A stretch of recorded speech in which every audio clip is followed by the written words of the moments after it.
ও তোমার শ্বশুর এত খারাপ মানুষ, ছেলে বিকল্প চাই বিয়ে দিবে, ও আবার কিরকম বাপ, সত্যি খুব খারাপ লোক। কি বলবো চাচা, একেবারে দুর্বল, ওর কথাই উঠে ওর কথাই বসে।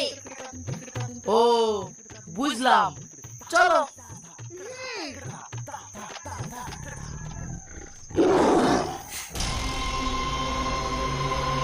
কি আমি হারামির বাচ্চা, শালা, বউ পাগলা?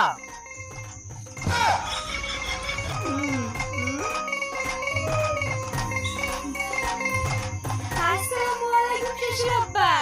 হট! কি হলো? এই, কোথায় রাস্তা? কি হইছে?